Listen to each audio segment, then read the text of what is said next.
मैं रेपिस्ट की बेटी नहीं हूँ, इसीलिए मुझे पिछले 8 सालों से एकदम सही से नींद आ रही है। मेरे पिता रेपिस्ट नहीं है।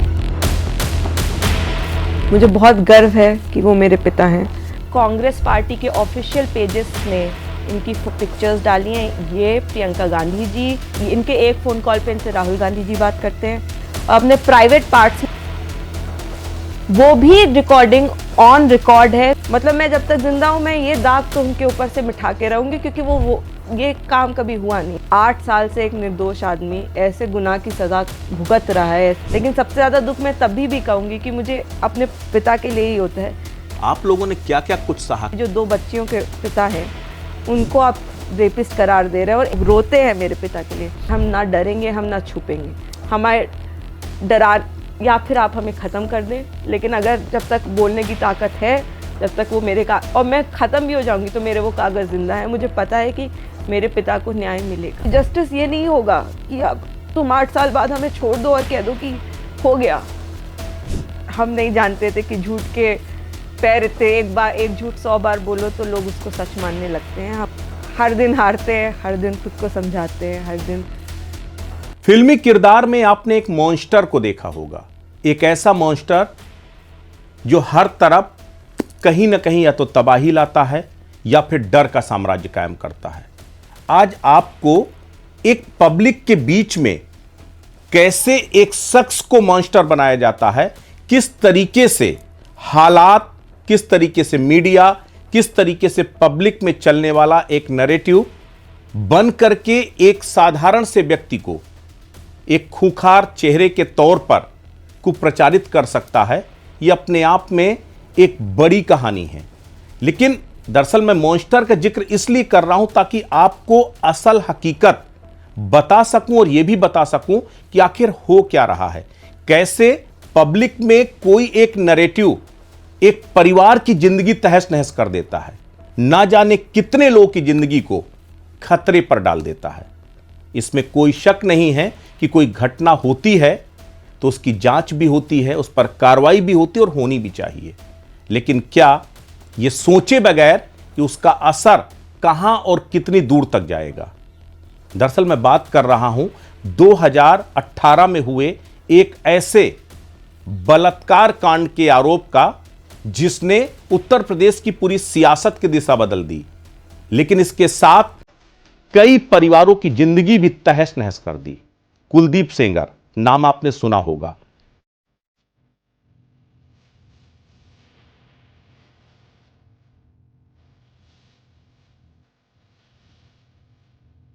बीजेपी के विधायक हुआ करते थे उन्नाव के माखी से, और वहां पर एक कांड हुआ, उन पर एक बलात्कार का आरोप लगा, गिरफ्तारी हुई। पिछले 8 सालों से वो लगातार सजा काट रहे हैं। गुनाह किया नहीं किया ये अदालतें तय करेंगी, लेकिन उस गुनाह की सजा उनका पूरा परिवार भी काट रहा है। इस वक्त मेरे साथ मौजूद हैं ऐश्वर्या सेंगर, जो उनकी बेटी हैं। ऐश्वर्या, अपने आप में ये किसी वज्रपात से कम नहीं होता कि एक बेटी को, जिसको अपने पिता की उंगली पकड़ के चलना चाहिए, जिसको अपने पिता के मार्गदर्शन में चलना चाहिए, आज वो बेटी अपने पिता को इंसाफ के लिए 8 सालों से लड़ रही है। उस उम्र में जब वो अपने पिता के पास बैठ करके या उनके इशारों पर, उनके मार्गदर्शन पर चलती, आज आप उनको न्याय की तरफ लेकर के जा रही हैं। ये कितना दुखद है आपके लिए? मेरे लिए सर मुझे बहुत गर्व है कि वो मेरे पिता हैं, और सिर्फ इसलिए नहीं कि वो मेरे पिता हैं, लेकिन वो बहुत नेक इंसान थे। ये जो जैसा आरोप मेरे पिता पे लगाया गया है, मैं बस इतना ही कह सकती हूँ। उनका 7 साल पहले का इंटरव्यू है जहाँ वो कहते हैं जिस तरह के आरोप मुझ पे लगाए जा रहे हैं मैं उस तरह का इंसान नहीं हूँ। और ये जितने लोग उनको जानते हैं, सिर्फ बेटी होने के कारण नहीं, जितने उन्नाव के भी लोग उनको जानते हैं, जो भी लोग उनके आसपास रिश्तेदार, मेरी सहेलियाँ, जो भी लोगों ने उन्हें देखा है, सब बताएंगे आपको कि जिस तरह के आरोप उन पे मढ़े जा रहे हैं वो उस तरह के इंसान नहीं है। इस घटना के आरोप उनके ऊपर लगने से पहले उनके ऊपर एक भी किसी भी तरह का कभी किसी ने कोई आरोप नहीं लगाया, किसी तरह का उन पे मुकदमा नहीं चला। और आज आप देखिए कि किस तरह की इमेज बनाई जा रही है, जहाँ दिखाया जा रहा है कि आपने मॉन्स्टर, मैंने मॉन्स्टर का जिक्र सिर्फ इसीलिए किया एक व्यक्ति जिसको बलात्कारी भी बनाया गया, एक व्यक्ति को हत्यारा भी करार दिया गया, एक व्यक्ति को ऐसा क्रूअल दिखाया गया कि चारों तरफ से जो है कि उसने पूरे परिवार को तहस नहस करने की कोशिश की। आपको कभी सोचा था आपने कि ये भी इमेज बन सकती है? हमें भगवान पे पूरा विश्वास था और है, और इसीलिए शायद सर मुझ में हिम्मत आई कि मुझे बताना चाहिए लोगों को कि आप जिस तरह का समझ रहे हैं, क्योंकि सर हमारी तरफ के लोग तो जान रहे हैं, उनको पता है, उनके सामने ये घटना हुई है, लेकिन दिल्ली मुंबई में बैठे लोग वही समझेंगे जो कहानी उनको एक बताई जा रही है। और ये जो दर्दनाक एक मीडिया ने एक कहानी बना दी है, एक डिस्टॉर्टेड टाइमलाइन जो दिखा दी है लोगों को कि ऐसा हुआ फिर ऐसा हुआ, ये दूर करना बहुत ही ज़रूरी है। इस डिस्टॉर्टेड टाइमलाइन की वजह से हमारा, मेरे पूरे परिवार के जीवन के साथ जो हुआ है, 8 साल से एक निर्दोष आदमी ऐसे गुनाह की सज़ा भुगत रहा है, ऐसे गुनाह की सज़ा काट रहा है जो कि उसने कभी किया ही नहीं। मेरे पिता ने ओपन कोर्ट में खड़े होकर कहा था कि अगर मैंने उस लड़की की तरफ सर आंख उठा के देखी है, कोई मशीन होती हो, कोई रेटिना टेस्ट होता हो, तो आप मुझे फांसी की सज़ा दीजिए, लेकिन कोई तो सबूत होना चाहिए सर। और मीडिया के दबाव में, लोगों के दबाव में, एक परसेप्शन के दबाव में इस तरह का सारे सबूत एक तरफ रख के, सारे गवाहों को एक तरफ रख के इस तरह की सज़ा सुना देना, और उसके बाद 8 साल से हम न्याय के लिए इधर उधर भटक रहे हैं। हमने हर चीज़ सही ढंग से की है। हमने ट्रायल कोर्ट में जब हमारे खिलाफ भी फैसला आया था तो भी हम बहुत ही उम्मीद से कि हाई कोर्ट में हम जो सारे सबूत अनदेखे किए गए हैं वो हम लेके जाएंगे, लेकिन हमने देखा है कि इस तरह का माहौल बना दिया जाता है। अगर कोई फैसला हमारे पक्ष में भी आता है तो उसको गलत ठहराने के लिए कोई सही रास्ते नहीं अपनाए जाते हैं, बल्कि मीडिया ट्रायल का सहारा लिया जाता है। तो कहीं ना कहीं लोगों तक इसमें इसके जो सबूत हैं इस मुकदमे के, वो अब मुझे लगता है ज़रूरी हो गया है कि वो लोगों तक भी पहुँचें, और उसके बाद वो खुद एनालाइज़ करें कि जिस तरह का आप मेरे पिता को बता रहे हैं, बनाने की कोशिश कर रहे हैं, अगर कोई इंसान में ज़रा से इस तरह का फ्लॉ होता तो उसके ऊपर 2018 से पहले एक भी मुकदमा नहीं था, और 2018 के बाद आपने उसके परिवार की ज़िंदगी ऐसी तहस नहस कर दी कि आज जिसको देखो वो झूठ फैलाता है कि इतने मुकदमे थे, ये थे, और कोई, क्योंकि हम बोल नहीं रहे हैं, हम अपनी बात नहीं रख पाए शायद मीडिया के सामने, तो कोई कहते झूठ के पैर नहीं होते, लेकिन झूठ जितनी तेजी के साथ फैलता है वो समाज में अब किसको और कैसे कैसे इस 8 सालों के दौरान जो भी कुछ हुआ, जाहिर तौर पर अभी मैं, क्योंकि बीएसपी के एक और विधायक थे, अभी मैं उनके बेटे, उनके ऊपर भी बलात्कार का आरोप लगा था, पुरुषोत्तम नरेश द्विवेदी, अभी मैं उनके बेटे से बात कर रहा था। उनका एक कहना था कि मेरे पिता भी नहीं रहे और मेरा पूरा परिवार भी नहीं रहा, यानी मेरा पूरा का पूरा परिवार उस एक आरोप ने तबाह कर दिया। वो तो बेटे थे, आप तो बेटियां हैं दो। आप लोगों ने क्या क्या कुछ सहा, किस तरीके से, जो 8 साल की सलाखों के पीछे आपके पिता हैं, वो तो अगर उन्होंने कोई गुनाह किया या नहीं किया वो तो अदालतें तय करेंगी, उसकी वो सजा काट रहे हैं, लेकिन आप लोगों ने भी कम सजा नहीं काटी, आपकी माँ, आप दोनों बहनों ने। सर हमारे साथ तो जो हो रहा है वो जग जाहिर है, जो लोग ये देख रहे हैं उनमें से ही बहुत लोग हैं जो कमेंट्स करते हैं, जो हमारी हर बात नकार देते हैं, जो हमारे सबूत भी नहीं देखना चाहते, हमारे मुंह से निकली हुई हर बात को जो गलत तरह से ही लेते हैं।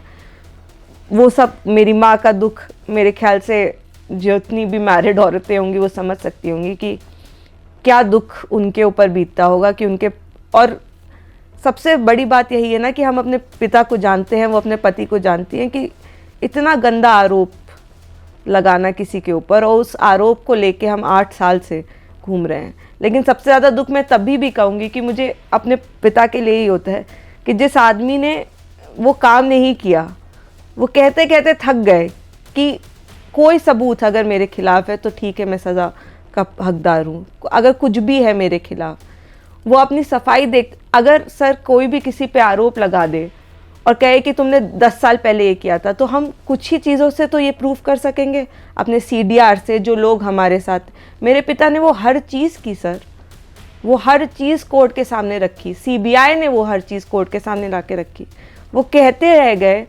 और आज कितने दुख की बात है कि 8 साल से आप एक इंसान को जो गुनाह कभी हुआ ही नहीं, उसकी सज़ा, आप एक इंसान को जिसके लिए रेप जैसा वर्ड सुनना इतनी बड़ी बात हो जाती है, जो 2 बच्चियों के पिता हैं, उनको आप रेपिस्ट करार दे रहे हैं, और एक नहीं, मतलब पूरा देश की मीडिया वही चीज़ें चला रही है। ट्रायल कोर्ट में जो हुआ, मैं आपको एक एक सबूत के साथ पूरी बात बताऊंगी। मैं ये नहीं कह रही कि सिर्फ मेरे महज कह देने से आप मान लीजिए कि ये चीज़ नहीं हुई, ये गुनाह नहीं हुआ, लेकिन मैं आपको एक एक सबूत। अच्छा, किसी वक्त पर ऐसा कभी ऐसा लगा जब लगातार मीडिया ट्रायल हो रहे थे, अखबारों की सुर्खियां बन रहा था आपका पूरा परिवार, कभी एक वक्त ऐसा लगा कि नहीं अब तो मतलब एवरीथिंग इज फिनिश नाउ, सब कुछ खत्म, अब कुछ नहीं, अब मेरे मतलब जीने का या फिर मेरे परिवार के सामने का मकसद क्या, या फिर ये और मोटिवेट करा कि नहीं अब मुझे अपने पिता को भी गलत साबित करना है और उसके बाद जो है जो समाज में जो नैरेटिव बन रहा है इसको भी ख़त्म करना है? तो हमने समाज के नैरेटिव की सच बताएं तो सोची नहीं थी। हमें लगा कि सच, हम नहीं जानते थे कि झूठ के पैर इतने, एक झूठ 100 बार बोलो तो लोग उसको सच मानने लगते हैं। हमको ये नहीं लगता था, हम बहुत सीधी तरह से कोर्ट कचहरी अपना कर रहे थे, लड़ रहे थे, और हमारे तथ्यों में इतनी ताकत थी कि हमको विश्वास था, और हमें अभी भी विश्वास है कि कहीं ना कहीं जब कोर्ट के सामने ये सारे तथ्य फिर से रखे जाएंगे, खोले जाएंगे, तो कोर्ट भी हैरान हो जाएगा कि इनको पहले क्यों नहीं कंसिडर किया गया।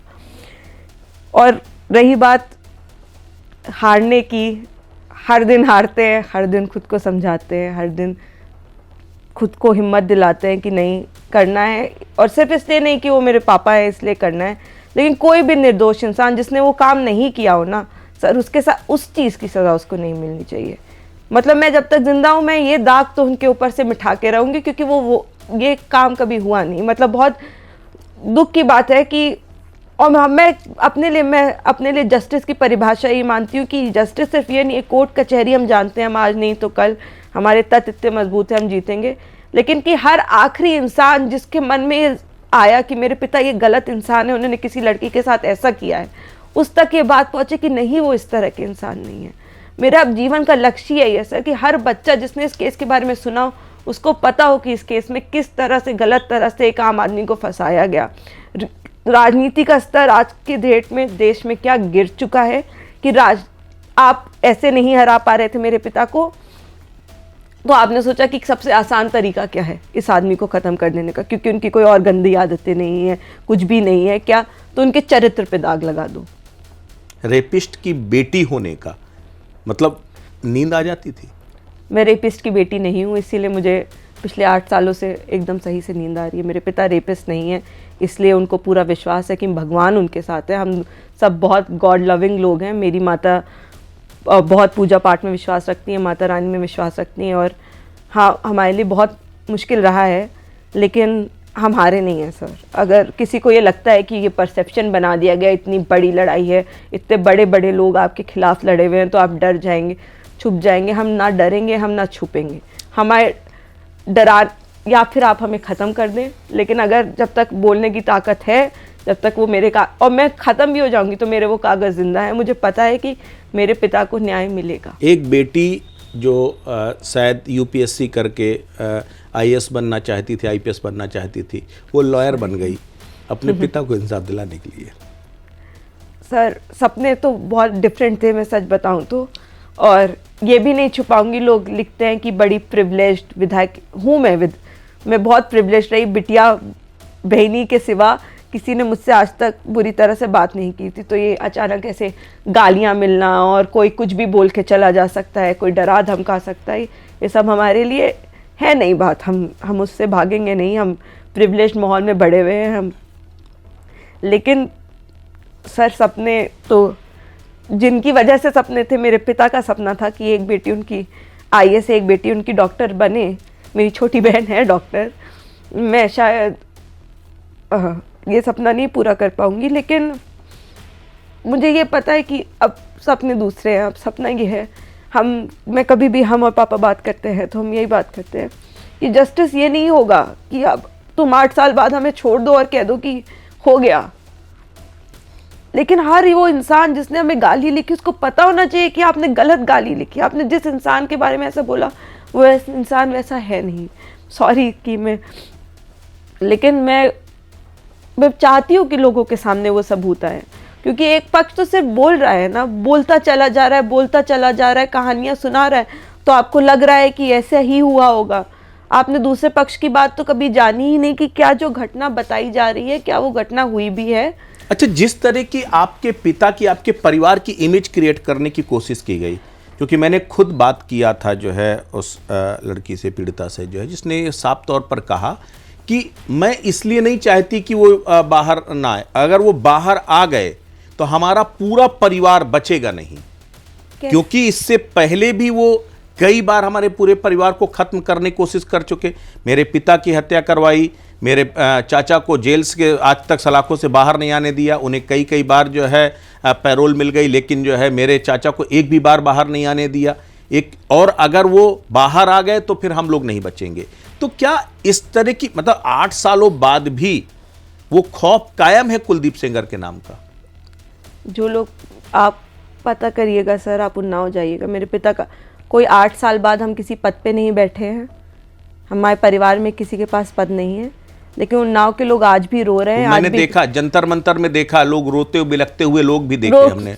हमारे मना करने के बावजूद मैंने हाथ जोड़ जोड़ के मना किया कि सर प्लीज ऐसी मत करिए, हम नहीं करना चाहते इस तरह, लेकिन लोग 6-6 बजे से पहुंच गए थे। लोग रोते हैं मेरे पिता के लिए।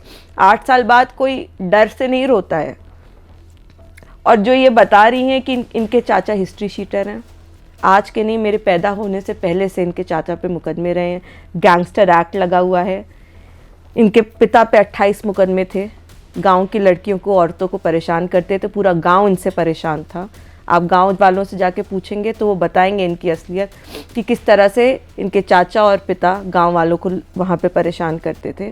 तो जो लोग खुद हिस्ट्री शीटर रहे हों, इनके चाचा को सुप्रीम कोर्ट ने इनके चाचा की, माननीय सर्वोच्च न्यायालय से इनके चाचा की बेल कैंसिल की थी, क्योंकि उन्होंने सरकारी दस्तावेज़ों पे टैंपरिंग की थी। कितना बड़ा गुनाह है। तो जो इंसान सरकार से नहीं डर रहा, जो कोर्टों से नहीं डर रहा, कोर्ट के डॉक्यूमेंट में टैंपरिंग कर रहा है, उस इंसान की जमानत सर्वोच्च न्यायालय कैंसिल कर रहा है, और ये हम पे इल्ज़ाम लगा रहे हैं। वही मैं आरोप लगते हैं ना सर, क्योंकि बेसिर पैर की बातें आपको तो सिर्फ बोलना है। इनकी पहचान मैं कभी नहीं चाहूँगी। मैंने हमेशा इनके लिए आई विश्ड हर वेल कि आपको भी भगवान सद्बुद्धि दे, और आप, मुझे नहीं पता किस तरह के प्रेशर और किस तरह के उसमें है, लेकिन आपको भी सच बोलना चाहिए। और रही बात इनकी पहचान उजागर करने की, तो मैंने कभी इनकी पहचान कोई कहीं भी उजागर नहीं की है। इनफैक्ट जब इनकी माता श्री 2022 में कांग्रेस से चुनाव लड़ रही थी, इन्होंने वहाँ पे कैंपेनिंग की है। कांग्रेस पार्टी के ऑफिशियल पेजेस ने इनकी पिक्चर्स डाली हैं। ये प्रियंका गांधी जी, इनकी माता जी सब एक बस पे सवार हैं, इन्होंने मास्क नहीं पहना हुआ है, कांग्रेस के पेज से पड़ा हुआ है। तो आप कांग्रेस, आप जिस पार्टी की, आप उससे लड़ाई लड़िए आपकी पहचान उजागर करने की। आप मुझसे ये लड़ाई मत लड़िए। वहाँ जब आप पूरे उन्नाव में कैंपेनिंग कर रही थी, तब आपकी पहचान नहीं उजागर हो रही थी। और मैंने तो आपकी कहीं, मैंने ना आज तक आपका कहीं नाम लिया है, ना मैंने आपकी पहचान उजागर करने की कोई कोशिश की है। आपकी माताजी ही तो चुनाव लड़ रही थी वहाँ पे, आप ही तो अपनी माताजी का कैंपेन कराती थी वहाँ पे। क्या पॉलिटिकल, अगर देखा जाए, क्या इस मामले को पॉलिटिसाइज किया गया? पर्दे के पीछे से पॉलिटिशियंस ने इस मुद्दे को हवा दी है। आप भी एक पॉलिटिकल बैकग्राउंड से आती थी, आपके पिता चूंकि विधायक रहे, और अलग अलग पार्टियों से, लगभग सभी पार्टियों में वो रहे, और सभी पार्टियों से उनके संबंध थे। बीजेपी से भी वो रहे, उस वक्त बीजेपी की सरकार थी। क्या आपको टारगेट सिर्फ इसलिए किया गया क्योंकि आप एक पॉलिटिकल खानदान से या फिर पॉलिटिक्स से मतलब रिलेटिव थे? सर ये बिल्कुल पॉलिटिकल है, शुरू से लेके अंत तक पॉलिटिकल था। मैं बताना चाहूँगी कि जो इनके चाचा हैं, जो कि हिस्ट्री शीटर हैं, वो 2000 में मेरे चाचा के ऊपर गोली चला के फरार हो गए थे। प्रधानी का ही चुनाव था, तो ये प्रधानी का चुनाव तब से लड़ना चाहते थे।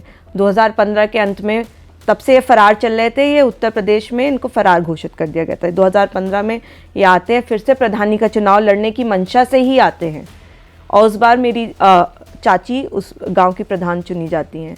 तो इनके लिए तो ये हमेशा से पॉलिटिकल था। ये हमसे लड़ी इस बात के लिए रहे थे, गांव की प्रधानी के लिए, और हम पे इल्ज़ाम लगा के देखिए ना, सीधे विधानसभा लड़े हैं। उन्नाव सदर से इनकी माताश्री विधानसभा लड़ी, लेकिन महज 1500 वोट। आप देखिएगा जाके, आप चेक करिएगा, ये बताता है कि वहाँ के लोकल लोग क्या सोचते हैं। सर लोकल लोगों को सब पता है कि आपने क्या किया। तो आप चाहे किसी नेशनल पार्टी से आ जाएं, चाहे आपकी वो नेशनल पार्टी की लीडर आपका चुनाव प्रचार वहाँ पे करना है, वहाँ पे लोगों को पता है आपने क्या किया है, कि आपने किस तरह से फंसा के आया है। फिर आप बोलेंगी कि उन्नाव वाले मुझको क्यों नहीं सपोर्ट करते, क्योंकि उनको पता है कि आपने गलत किया है। सर गाड़ी भेजी जाती है लेने के लिए, सीधे सीधे मतलब ऐसी जगह जहां पर एक सामान्य व्यक्ति नहीं जा सकता, वहां पर जो है ले जाया जाता है और हम आपकी लड़ाई में आपके साथ हैं, कानूनी लड़ाई आपके साथ लड़ेंगे।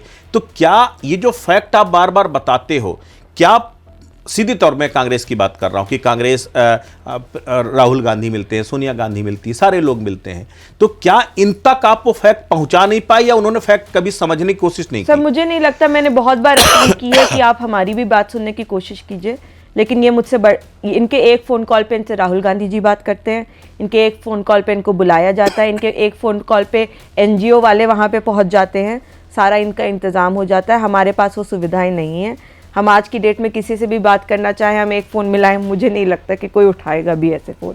और मैं तो रिक्वेस्ट करती हूँ, राहुल गांधी जी से रिक्वेस्ट करती हूँ, अगर आप क्लेम करते हो कि आपको नहीं पता, आप नहीं फंसा रहे हो पॉलिटिकली हमको, तो आप बुलाइए, आप समझिए ये सारे फैक्ट्स क्यों नहीं आप जानना चाहते हैं?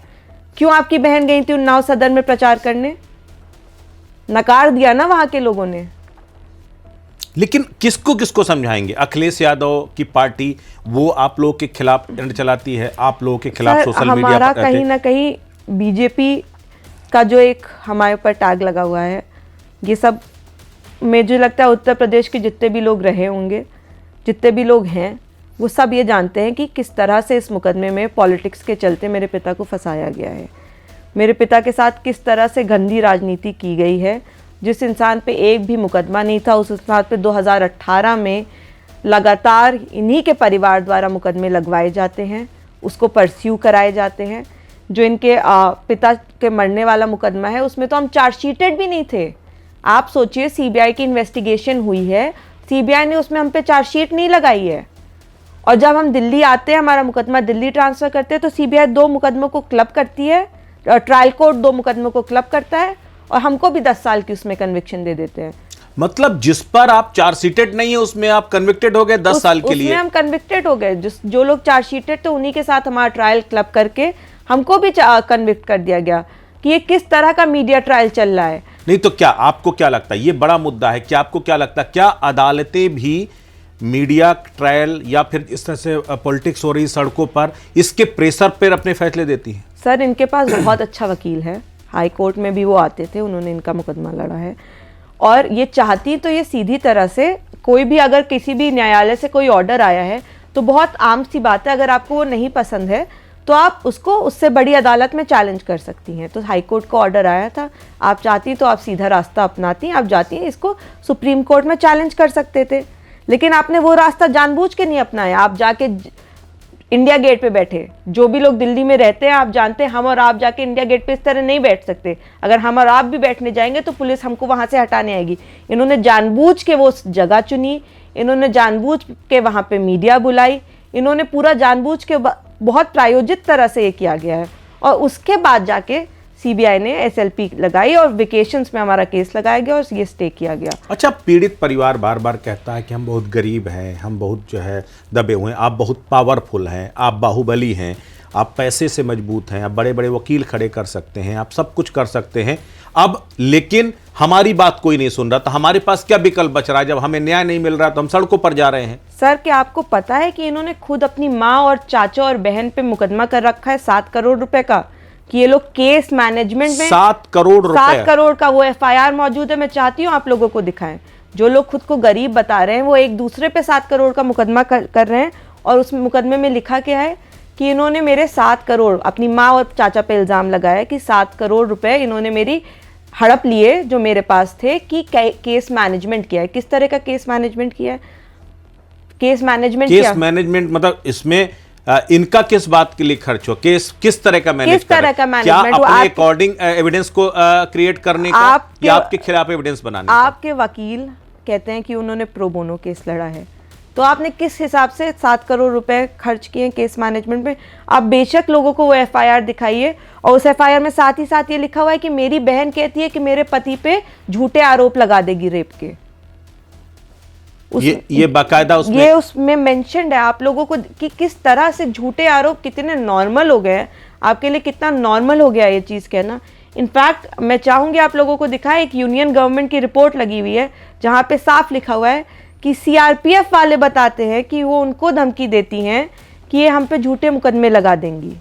तो आपको ये दोनों रिपोर्ट भी दिखाएंगे, ये दोनों रिपोर्ट आपको जो है, ये रिपोर्ट देखिए और ये रिपोर्ट आपको बताएगी कि आखिर जो ऐश्वर्या कह रही हैं वो एविडेंस बाकायदा पब्लिक फोरम पर है, लीगल फोरम पर है, लेकिन उसके बाद भी उन पर बहुत कंसीडर नहीं किया गया। सर, मैं जो भी बात आपसे कहूंगी, केस से रिलेटेड जो भी फैक्ट कहूंगी, it is present in the record, वो रिकॉर्ड में मौजूद है कहीं ना कहीं। मैं रिकॉर्ड से हटके कोई भी चीज़ नहीं आपको बताऊंगी। इनफैक्ट आप सब ने, मैंने ख्याल से बहुत लोगों ने सुना होगा, इनकी एक रिकॉर्डिंग भी है जहाँ पे इनके चाचा अपनी भतीजी को बता रहे हैं कि आप अपने जाइए अपने प्राइवेट पार्ट्स, वो भी रिकॉर्डिंग ऑन रिकॉर्ड है, कोर्ट में चली है, इन्हीं के चाचा के फोन से रिट्रीव की गई है। इनके क्या ये फॉरेंसिक ने प्रूफ किया कि आवाज उन्हीं की है? इनके चाचा ने माना कि ये मेरी ही आवाज है। हाँ, मैं बात कर रहा हूँ। उन्होंने एडमिट किया? उन्होंने एडमिट किया। तो कोर्ट ने उसे कंसीडर नहीं किया? कोर्ट ने उसकी अलग रीजनिंग कह दी कि अगर कोई इंसान परेशान है ऐसी परिस्थिति में तो वो क्या करेगा। हम और आप परेशान होंगे तो हम तो नहीं बताएंगे अपने घर की बच्चियों को कि जाओ प्राइवेट पार्ट्स में खरोचे बनवाओ और लोगों का नाम लिखवाओ। ये कहीं से आम बात लगती है। तो हर सबूत को, हर उसको किस तरह से इग्नोर किया गया, ये आपको ये रिकॉर्डिंग्स ही बता देंगी।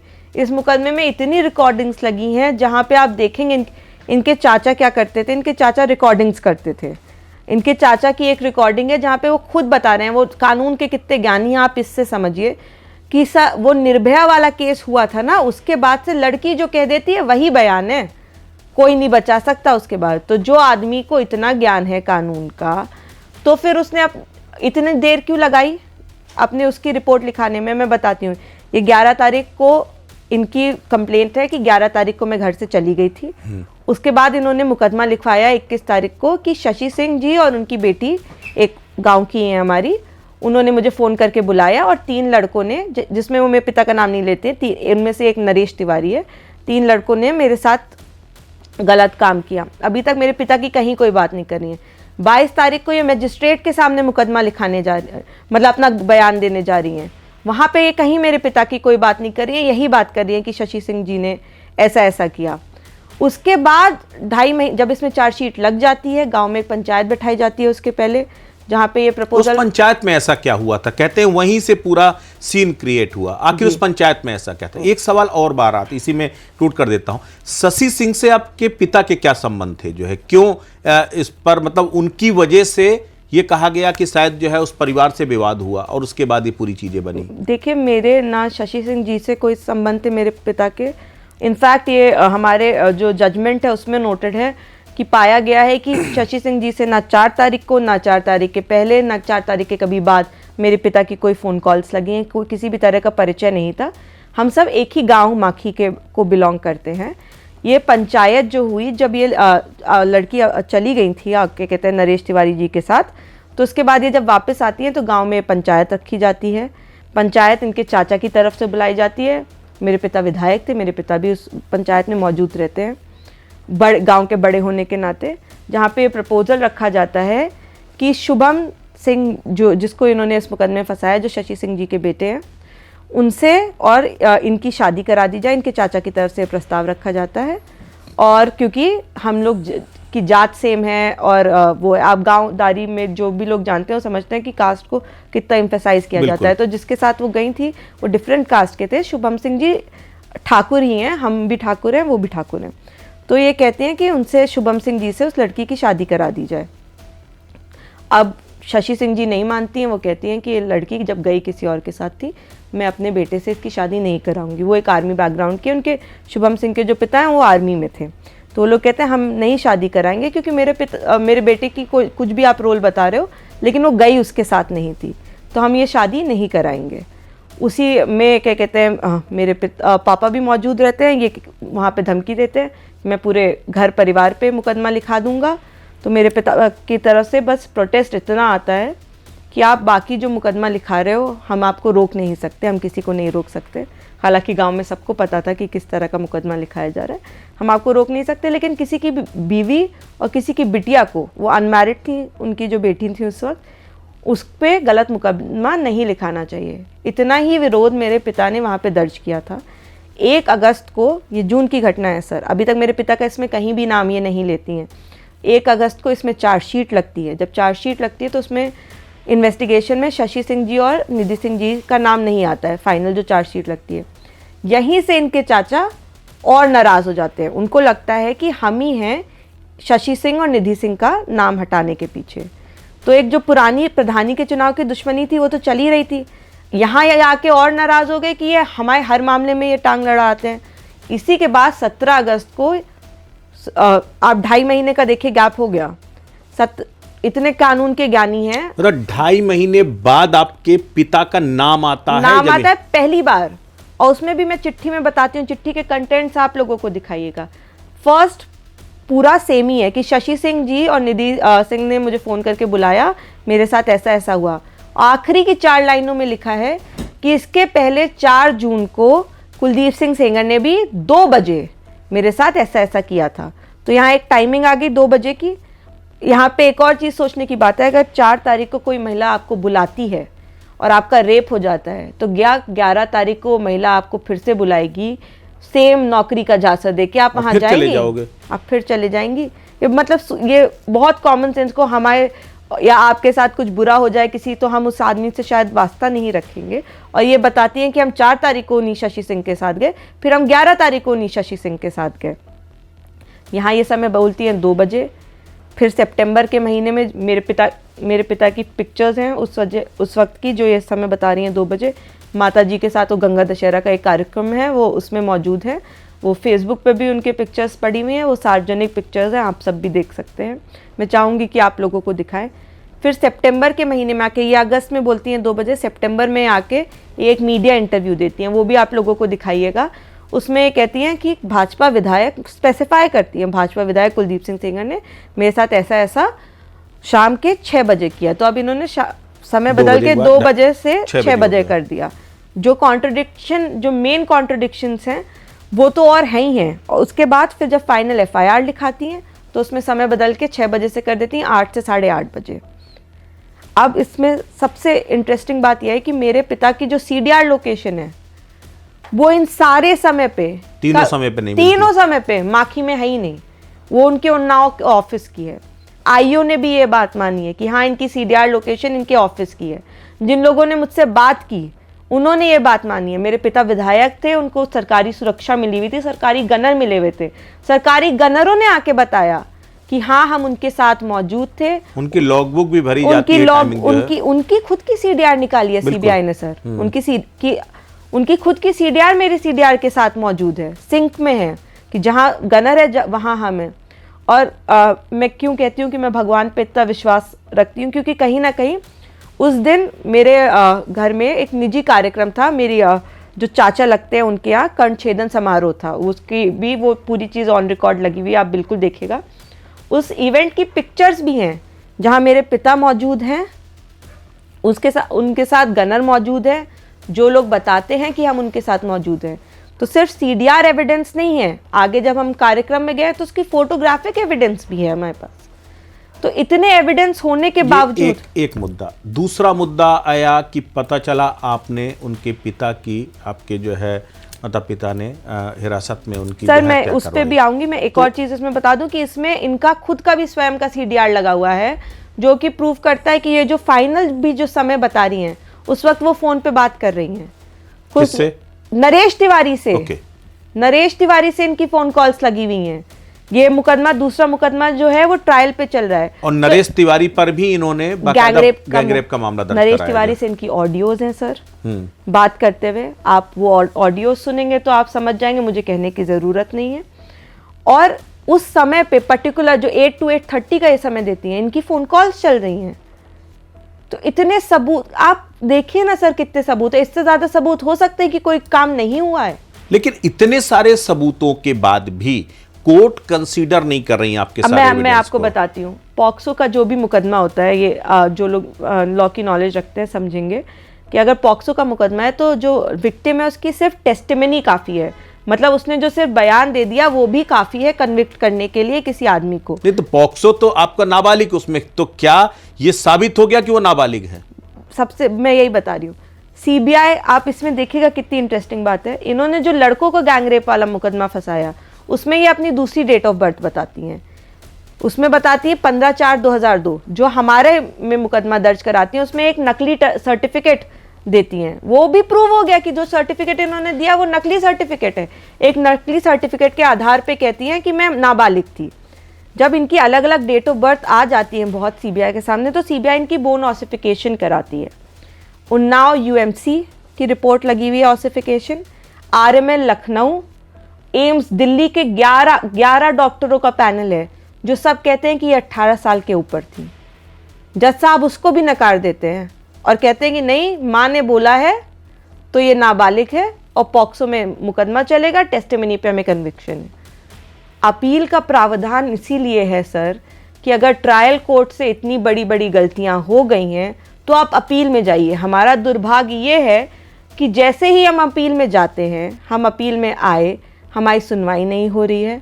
इस तरह का मीडिया का दबाव क्रिएट किया जा रहा है, ऐसा परसेप्शन बनाया जा रहा है कि हमें न्याय मिलने की उम्मीद कितनी कम होती चली जा रही है। आप ये देखिए ना, आज 8 साल बाद ऑर्डर आ रहा है, आज 8 साल बाद किसी इंसान का सस्पेंशन का ऑर्डर आ रहा है, वो 53 पेज का ऑर्डर, आप सब पढ़िएगा। जो मैं बातें कह रही हूँ आपको कहीं और जाने की जरूरत नहीं है, वो उस ऑर्डर में मेंशन्ड है।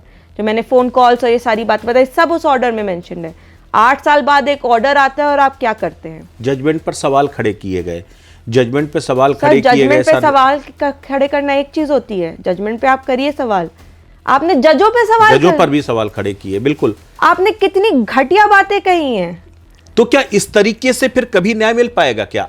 अगर हर एक न्याय के बाद, अगर हर एक फैसले के बाद ऐसे ही सवाल खड़े होंगे, ऐसे ही सड़कों पर जो है एक तरह से जो चीजें चलेंगी, तो इससे फिर तो न्याय नहीं मिल पाएगा। फिर कैसे लड़ाई?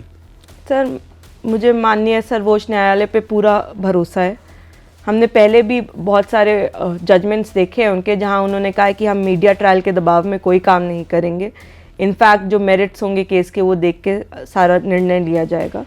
तो हमें पूरा विश्वास है कि कहीं ना कहीं जो सबूत अभी तक इग्नोर किए गए हैं, जो एक परसेप्शन क्रिएट किया गया है, उसके डर की वजह से जो भी चीज़ें हुई हैं वो शायद अब मिटिगेट होंगी। लोगों तक सच पहुंचना बहुत ज़रूरी है। सबसे बड़ी बात यह है कि उस समय बीजेपी की सरकार थी, जिस वक्त ये हुआ बीजेपी के आपके पिता विधायक थे, ये पूरा आरोप लगा, सीबीआई जांच हुई। जाहिर सी बात डबल इंजन की सरकार थी, केंद्र और राज्य में सब जगह जो है। आपको भी ये उम्मीद रही होगी या बाकी लोगों को भी उम्मीद रही होगी, चलो सीबीआई अगर इंक्वायरी होगी तो सच सामने आ जाएगा और शायद जो है आपके पिता बेगुनाह हो जाए। लेकिन जिस तरीके से ये आप सारे फैक्ट बता रहे हैं, क्या इन सारे फैक्ट्स को सीबीआई ने भी, सीबीआई की इंक्वायरी में भी इग्नोर किया गया? सर ये सारे जो फैक्ट्स मैं आपको बता रही हूँ सीबीआई की इंक्वायरी में ही निकल के सामने आए हैं। उसके बाद भी भी हमको चार्जशीट किया जाता है मीडिया के दबाव में। मेरा कहना यही तो है, जब सारे फैक्ट्स आप खुद स्वयं लेके आए, ऑसिफिकेशन तो सीबीआई ने खुद कराया ना, तो फिर किस प्रेशर में हम पे पॉक्सो के तहत मुकदमा दायर किया गया? तो क्या अब अदालतें केवल दबाव पर अपने फैसले देंगी? कहते हैं कानून अंधा होता है, वो एविडेंस पर चलता है, लेकिन अब मतलब अंधा तो होता है, वो तो सुना था कि एविडेंस का, आपके एविडेंस को भी हॉस्टाइल करके अगर जजमेंट क्लियर हो रहे हैं तो फिर आखिर न्याय पर फिर कैसे आदमी भरोसा करे? सर इसीलिए अपील का प्रावधान होता है। मुझे न्यायालय पे पूरा भरोसा है, चाहे वो सर्वोच्च न्यायालय हो, चाहे वो माननीय हाई कोर्ट हो, चाहे वो ट्रायल कोर्ट का फैसला आया हो, तो उनकी जो भी त्रुटियां रही होती हैं इसी वजह से हम आगे बढ़ते हैं। अपील का प्रावधान इसीलिए हमको दिया गया है और मुझे न्यायालय पे पूरा भरोसा है कि वो किसी भी तरह के दबाव में इनके नहीं आएंगे। हाई कोर्ट में रेप वाले मामले पे आपकी जो सजा को खत्म किया था उस पर स्टे लगा दिया सुप्रीम कोर्ट ने। अब उसके बाद आपका दूसरे केस पे, जिस पे आपको बड़ी उम्मीद थी कि शायद उस पर हो जाएगा, लगभग 9 साल 6 महीने, मतलब 10 साल की सजा में 9 साल 6 महीने आपके पिता सजा काट चुके, ये था कि शायद बेल में बाहर आ जाएं, वो भी बेल खारिज कर दी गई जो है। तो आपको लगता नहीं कि मतलब जो रास्ते जहाँ एक तरफ खुलने की उम्मीद जगती, दूसरी तरफ से रास्ते बंद हो जाते हैं? तो बहुत दुर्भाग्य की बात है और मेरे मुकदमे का ये दुर्भाग्य है। आपने कहीं भी ऐसा नहीं देखा होगा कि जिसमें 10 साल की सज़ा मिली हो और आदमी 9 साल काट चुका हो और उसको ज़मानत तक उसकी कैंसिल कर दी जाती हो कि हम उसका सज़ा नहीं सस्पेंड करेंगे।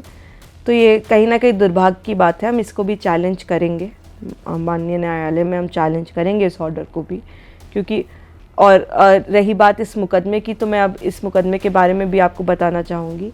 जितने भी लोग ये देख रहे हैं, मेरे पिता पहली बात तो ये रेप का मुकदमा 2017 का है। मारपीट ये जो होती है वो 2018 में होती है। 3 अप्रैल 2018 को गांव माखी में मारपीट होती है। 2 गुटों में होती, एक तरफ 3 लोग होते, 3-4 लोग होते, एक तरफ इनके पिता होते। इनके पिता पे 28 मुकदमे थे ऑलरेडी, वो वहाँ पे थे, वो वहाँ पे मौजूद थे। वहाँ के ऑनलुकर्स बताएंगे कि वो कट्टा लेके आए हुए थे, वहाँ पे वो मौजूद थे। 2 गुटों में लड़ाई होती है, क्रॉस FIR होती है। अभी तक मेरे पिता का नाम कहीं भी नहीं है उस FIR में। उसके बाद 4 तारीख को उनका मेडिकल होता है, वो जेल भेज दिए जाते हैं इनके पिता। अब आप नोटिस करिएगा, एम्स की एक रिपोर्ट है, मतलब UMC में जो इनकी रिपोर्ट हुई थी मेडिकल, उसी को एम्स ने प्रमाणित किया है कि 4 तारीख को ये फिट टू बी डिस्चार्ज थे। तो मतलब इनकी जो मारपीट हुई थी, जाहिर सी बात है 3-4 लोगों से मारपीट हुई थी, इनको चोटें आई थी, लेकिन इतनी कोई चोटें नहीं आई थी कि वो उस चोटों की वजह से किसी की मृत्यु हो जाए। मेरे पिता की लोकेशन उस वक्त कहाँ पे है? मेरे पिता की लोकेशन उस वक्त दिल्ली की है। वो माखी, उन्नाव में क्या, वो लखनऊ में भी नहीं मौजूद हैं, वो दिल्ली में मौजूद हैं उस वक्त। और इनके घर वाले खुद कहते हैं कि किसी को नहीं पता था कि इनके पिता गांव आने वाले हैं, तो हम प्री प्लानिंग तो करके रख नहीं सकते हैं। जो चीज़ आपको खुद नहीं पता वो हमको तो नहीं सर पता हो सकती है पहले से। ये आते हैं, इनके गांव के लोगों का जिनसे इनका पुराना झगड़ा होता है, कहीं भी पिता का FIR में नाम नहीं है। 4 तारीख को मेडिकल होके जेल चले जाते हैं, absolutely fit to be discharge, jail में रहते हैं। 5, 6, 7, 8 को ये डायरेक्ट दिल्ली से आती हैं मिट्टी का तेल लेके। मीडिया वहाँ मौजूद रहता है। कैसे मौजूद रहता है आप लोग बेहतर जानेंगे। मीडिया वहाँ मौजूद रहता है, मीडिया के सामने कहती है मैं खुद के ऊपर मिट्टी का तेल डाल लूँगी, इन्होंने मेरे पिता को मरवा दिया है। मतलब अभी पिता मरे नहीं हैं, ये बयान देती हैं इन्होंने मेरे पिता को मरवा दिया है और मेरे साथ 1 साल पहले ऐसा ऐसा हुआ था। उसी के बाद मीडिया में नहीं, तो उसके बाद उनके पिता की मौत हो जाती है। तो क्या अब 2 चीजें, चूंकि आप जो कह रही हैं बहुत गंभीर बात है। एक तो ये है कि मरने से पहले ही पीड़िता ये दावा कर देती कि मेरे पिता को मरवा दिया है। आप कैसे ये दावा कर रहे हैं? उसके बाद फिर जो है 1 दिन बाद उनके पिता की मौत हो एक जाती है। दिन बाद नहीं, कुछ घंटे बाद सर, कुछ घंटे बाद मौत हो जाती है। 9 की सुबह उनकी मौत हो जाती है। तो जो इंसान 4, 5, 6, 7, 8 ठीक था, उसको आपने आके कहा और उसकी मौत हो जाती है। इनके MLC में भी कुछ चोटें बड़ी, तो क्या होता है जेल में? ये तो CBI की जांच करना चाहिए था। और जानबूझ के अभी तक मेरे पिता का कहीं भी नाम नहीं है। जैसे ये मीडिया में हाईलाइट होता है, ये लोग मेरे पिता का नाम उस मुकदमे में डलवाते हैं, मेरे चाचा का नाम उस मुकदमे में डलवाते हैं। और CBI भी जब जांच करती है तो भी उसमें चार्जशीट जब फर्स्ट लगाती है 302 की, तो उसमें मेरे पिता का नाम नहीं लिखती है, क्योंकि मेरे पिता है ही नहीं। जब वो दिल्ली में मौजूद हैं, जब वो वहाँ पे है ही नहीं, जिस घटना के समय वहाँ मौजूद ही नहीं है, तो आप उसका कैसे हम पे इल्ज़ाम लगा रहे हैं? फिर भी सजा हो गई। फिर भी सजा होगी सर। आप रेप में भी तो हमको सजा हुई, हमारी CDR नहीं है, ये फोन पे बात कर रही हैं, हमें तो सब में पकड़ के सजा कर। लोग कैसे यकीन करें? देखो ऐश्वर्या, सबसे बड़ी बात ये है, रेप वाले में आप कह रहे हैं हम रेपिस्ट नहीं हैं, रेप वाले में सारे एविडेंस दे रही हैं कि हमारा उसमें कोई कसूर नहीं है, आपका रेप वाले में सजा हो जाती है। आपका जो है उसके पिता के जो है हत्या में आप कह रहे हैं हमारा कोई उस पर नहीं था किसी भी तरीके का, उसमें भी आपको सजा हो जाती है। मैं क्लैरिटी कर दूं, हमें पिता की हत्या की पहली बात तो कोर्ट ने भी माना है। जो कन्विक्शन हुआ है मेरे पिता को, उसमें वो 120B मतलब कॉन्स्पिरेटर माना है, कॉन्स्पिरेटर ऑफ गैर इरादतन हत्या 304 पार्ट 2 के अंदर उसमें सजा हुई है। तो कि मतलब उनका कहना है कि हत्या तो वैसे भी उस वक्त नहीं हुई थी, क्योंकि मार पिटाई हुई थी, ऑब्वियस सी बात है। तो वो गैर इरादतन हत्या का मेरे पिता पे मुकदमा है। और किस तरह से सारे सबूत नकारे गए हैं, इनके दबाव में, मीडिया के दबाव में, किसके दबाव में। बाकी आरोपियों का क्या? बाकी आरोपी भी जेल में हैं इस मामले में? सबको जमानत मिल गई है, सबको जमानत मिल गई। आप कभी भी इनके मुंह से किसी और का नाम सुनेंगे मतलब जो मुख्य आरोपी थे उनको जमानत मिल गई है, और जो 120B के मुलजिम थे वो जेल में है। जी, जो 120B के मुलजिम है, मतलब मेरे पिता जो दिल्ली में मौजूद थे, वहां पे थे भी नहीं, उनकी जमानत 9 साल बाद भी खारिज कर दी। बाकी लोगों को भी सजा हुई है? सबको बराबर सजा हुई है। सबको बराबर सजा, वो बेल में है, वो सब बेल में है। किसी का भी नाम आप इनके मुंह से नहीं सुनेंगे, क्योंकि वो मीडिया इनको सूट नहीं करता है। जो गैंगरेप वाला दूसरा मुकदमा है उसमें सब जमानत में है, लेकिन आप इनके मुंह से कभी वो बातें नहीं सुनेंगी, क्योंकि वो इनके नैरेटिव को सूट नहीं करता। अच्छा, जिस तरीके से चूंकि लगातार पीड़िता ये बात कहती है कि मेरे पूरे परिवार को पहले मुझे जो है रेप का शिकार बनाया, उसके बाद जो है मेरे पिता को जो है रास्ते से हटाया, मेरे चाचा को जेल भिजवाया, मेरे पूरे परिवार को ख़त्म करने के लिए एक्सीडेंट जो है कराया, ये सारी चीज़ें वो चूंकि इतने पावरफुल हैं कि वो कुछ भी कर सकते हैं, वो कितनी दूर भी बैठे रहे तब भी कुछ भी कर सकते हैं। इतने पावरफुल हैं कि 8 साल से इतने सबूतों के होने के बावजूद जेल काट रहे हैं। 8 साल से जो आप कह रही हैं वो होता चला जा रहा है। आपकी माँ चुनाव लड़ रही है, उन नाव में जब भी कोई इलेक्शन आता है आप देखिएगा इनका कोई ना कोई वीडियो जरूर आएगा, इसको टिकट दो, इसका टिकट काटो, इसका ये करो। तो कौन राजनीति कर रहा है कौन नहीं कर रहा है, जो लोग इसको क्लोजली ऑब्जर्व कर रहे हैं वो सब बता सकते हैं। रही बात एक्सीडेंट केस की, तो उसमें मेरे पिता डिस्चार्ज हो चुके हैं।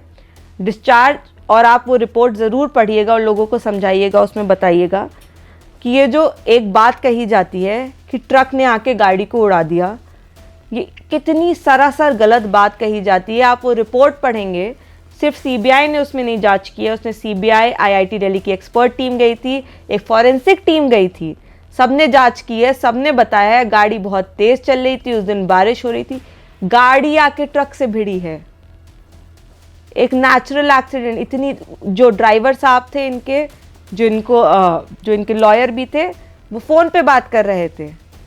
ये सारी चीजें उस रिपोर्ट में मेंशन है कि गाड़ी इतनी तेज स्पीड में थी, गाड़ी आके ट्रक में घुस गई। और आप दुर्भाग्य सोचिए, हमारी जिंदगी तो जो बर्बाद इन्होंने की है वो की है, हमारे साथ साथ कितने और लोगों की जिंदगी बर्बाद की है। वो जो ट्रक के मालिक और जो ड्राइवर थे, आप सबने न्यूज़ में देखा होगा, उन बेचारों को मारा गया। उनकी पॉलीग्राफी टेस्ट फिर सीबीआई ने कराया कि कहीं हमसे कोई उनका कनेक्शन तो नहीं निकला है। उनको मार मार के पूछा कि कहीं हमसे कोई कनेक्शन तो उनका नहीं निकला है, और नहीं निकला। हमको परेशान किया गया। इस केस में जितने भी लोग जुड़े रहे, जितने भी गांव में लोग थे जिन्होंने कहा कि हम नहीं गवाही देंगे इनके खिलाफ, उनको तंग किया गया, उनको परेशान किया गया। सारे जो हमारे सह आरोपी हैं बेचारे, वो तो कह रहे हैं हमारी गांव की लड़ाई थी, छोटी मोटी लड़ाई थी, हमसे लड़ाई हुई थी। उन बेचारे लड़कों को कितना परेशान किया गया है। उन पुलिस वालों का क्या उनके परिवार नहीं है? 10 साल की सजा कर दी गई सर, सबके परिवार बैठे रो रहे हैं क्योंकि एक महिला ने आके ऐसा इल्जाम लगाया, मीडिया ने उसको पिक किया। मीडिया ने एक बार भी जरूरी नहीं समझा कि हम किसी और से जाके पूछें। पुलिस वाले आपकी देश की सेवा नहीं कर रहे थे? वो आर्मी वाले की बीवी थी, वो नहीं, जिनको शशि सिंह जी, जिन पे इल्जाम है कि वो लेके आई थी इनको हमारे पिता के पास, उनको तो अक्विट कर दिया गया। वो 3 साल लगभग जेल में रही। किस मीडिया वाले ने जाके उनसे पूछा कि मैम आपके साथ क्या हुआ, कैसे आपको छोड़ा गया, आपकी क्या गलती थी, आपके परिवार की क्या गलती थी? जो बेचारे पुलिस वाले जो अपनी ड्यूटी कर रहे थे, जिनका कोई लेना देना नहीं था, उनके परिवारों के साथ क्या हुआ?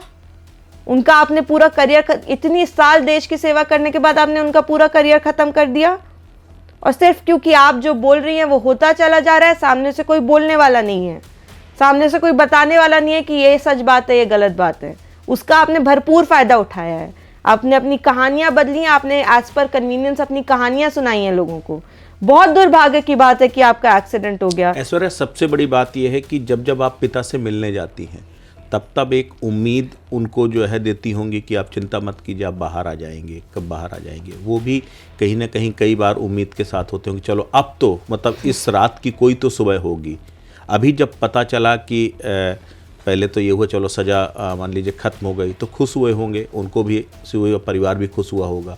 फिर अचानक कुछ घंटों बाद ही चीज़ें सब बदल जाती हैं जो है, तो वो क्या, अब वो क्या हारते चले जा रहे हैं? उनको क्या लगता है, उनका माइंडसेट क्या है इस वक्त, क्या कहते हैं? मेरे पिता बहुत हिम्मती आदमी हैं और हम सब अपनी इंस्पिरेशन कहीं ना कहीं उन्हीं से ड्रॉ करते हैं। टूटते तो हम सब हैं सर, क्या कहते हैं, कभी ना कभी बीच बीच में एक तो इतना घटिया आरोप लगाया है। आप समझ रहे हैं, जो भी सामाजिक लोग रहे हैं वो शायद समझेंगे इस बात को कि जो भी समाज में उठता बैठता है, जो भी हम लोग निकलते हैं, हम लोग कोई बहुत वैसे लोग नहीं थे, लेकिन उसके लिए कितनी बड़ी बात है रेपिस्ट कोई उसको कह दे। और मेरे पिता जैसे इंसान जिस पे कोई भी मुकदमा किसी भी तरह का नहीं था, उनके लिए बहुत कभी कभी टूटते भी हैं, लेकिन फिर वो खुद को खड़ा, वो बहुत हिम्मत वाले हैं सर। और उनकी हिम्मत देख के मुझको हिम्मत आती है कि इनको नहीं हारने दे सकते। अच्छा, अभी इस स्थिति में जहां पर आप खड़े हो, आपको लगता है अभी भी उम्मीद है कि आप मतलब उनको बाहर ला पाएंगी, ये जो दाग लगा है इसको धो पाएंगी? मुझे भगवान पे विश्वास है, मुझे सर्वोच्च न्यायालय पे विश्वास है कि मैं बिल्कुल, ये जो दाग लगा है वो तो मिटेगा ही मिटेगा, लेकिन लोगों तक इस केस का सच पहुंचेगा। और आप जैसे लोग, मुझे आशा है कि आप जैसे लोग होंगे जो दूसरे परिवारों का भी दुख, कि क्योंकि एक स्टेटमेंट आया कहीं से, उसने कितने परिवारों को तबाह कर दिया। कितने लोग जो अच्छे लोग थे, जिन पे कोई मुकदमे नहीं थे, सिर्फ मेरे पिता ही नहीं, लेकिन मेरे पिता का नाम लेने की वजह से कितने लोगों को बर्बाद कर दिया गया। जिन्होंने कहा कि नहीं, हम इनके खिलाफ जाके झूठी गवाही नहीं देंगे, उनके नाम लिखा दिए गए। आप देखिए ना, सीबीआई की चार्जशीट उठा के देखिएगा, किसी के भी नाम लिखा रहे हैं ये लोग। उसके बाद सीबीआई उसमें छाट रही है कि नहीं, ये तो इसकी लोकेशन तो 300 किलोमीटर दूर है, तो ये यहाँ हो ही नहीं सकता, वरना तो लिखा ही था ना नाम।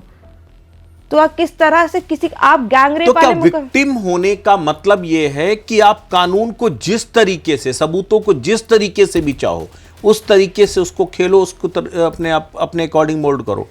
मैं नहीं मानती कि रियल मायने में अगर देखा जाए तो वो किसी भी तरह से विक्टिम है। विक्टिम वो लोग हैं जिनके साथ इन्होंने ये सब किया है। विक्टिम बाकी वो सारे परिवार हैं, शशि सिंह जी का परिवार है, उन पुलिस वालों का परिवार है, उन लड़कों का, उन बेचारे गरीब लड़कों का जो 6-6, 7-7 साल जेल काट के है, उनका परिवार है। कि महज एक लड़ाई, ऐसा भी नहीं है कि किसी सामान्य इंसान के साथ लड़ाई, एक ऐसे इंसान के साथ लड़ाई जिसके ऊपर 28 मुकदमे थे, जो कि बहन बेटियों को वहाँ पे छेड़ रहे थे, इसके लिए लड़ाई की गई थी वो। और उन्होंने कितने अपने ज़िंदगी के बहुत यंग बच्चे इसमें जेल में बंद हुए हैं।